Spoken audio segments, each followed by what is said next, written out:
जय माता दी दोस्तों, जय श्री हरि। स्वागत है आपका हमारे YouTube चैनल अभव्या वर्ल्ड में। दोस्तों, आज की इस वीडियो में हम आपके लिए आश्विन मास के कृष्ण पक्ष में पड़ने वाली 7 पीढ़ियों तक के पितरों को तृप्त करने वाली इंदिरा एकादशी की व्रत कथा लेकर आए हैं। आश्विन कृष्ण पक्ष की एकादशी को इंदिरा एकादशी के नाम से जाना जाता है। ये एकादशी पितृपक्ष में आती है, इसलिए इसका महत्व कई गुना बढ़ जाता है। मान्यतानुसार इस दिन भगवान विष्णु की विधि विधान से पूजा करने और व्रत रखने से पितरों की आत्मा को शांति मिलती है और उनकी विशेष कृपा प्राप्त होती है। इसके अलावा अगर इस दिन पूर्वजों के नाम से दान किया जाए तो उन्हें वैकुंठ धाम की प्राप्ति होती है।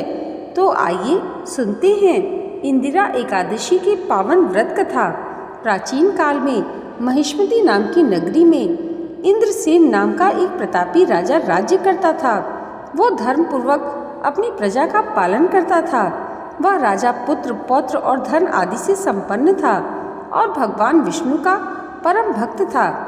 एक दिन जब राजा अपनी सभा में बैठे थे तो महर्षि नारद उनकी सभा में आए। राजा उन्हें देखते ही खड़े हो गए और उन्हें विधि पूर्वक आसन व अर्घ्य दिया। बैठकर मुनि ने राजा से पूछा, हे राजन, आपके 7 अंग कुशल पूर्वक तो हैं, तुम्हारी बुद्धि धर्म में और मन विष्णु भक्ति में तो रहता है।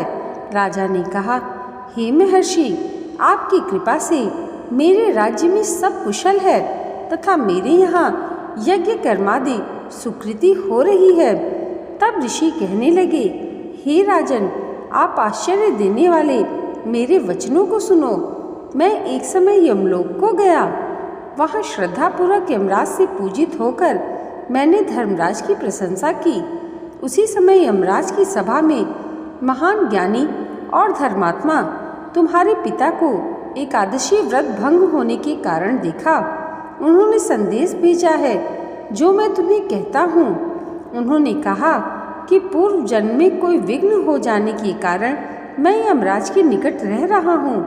इसलिए हे पुत्र, यदि तुम मेरे निमित्त आश्विन कृष्ण इंदिरा एकादशी का व्रत करोगे तो मुझे स्वर्ग की प्राप्ति हो सकती है। तुरंत राजा ने कहा, हे महर्षि, आप इस व्रत की विधि मुझसे कहिए। तब नारद जी ने इंदिरा एकादशी व्रत की विधि बताते हुए कहा कि आश्विन माह की कृष्ण पक्ष के 10वीं के दिन प्रातःकाल श्रद्धापूर्वक स्नान आदि करके इसके बाद दोपहर के समय नदी आदि में जाकर स्नान करें। फिर श्रद्धापूर्वक अपने पितरों का श्राद्ध करें और इस दिन एक बार भोजन ग्रहण करें। फिर प्रातःकाल होने पर एकादशी के दिन दातून आदि करके स्नान करें और प्रतिज्ञा करें कि मैं आज संपूर्ण भोगों को त्याग कर निराहार एकादशी का व्रत करूँगा या करूँगी। हे पुंडरीकाक्ष, मैं आपकी शरण में हूँ, आप मेरी रक्षा कीजिए।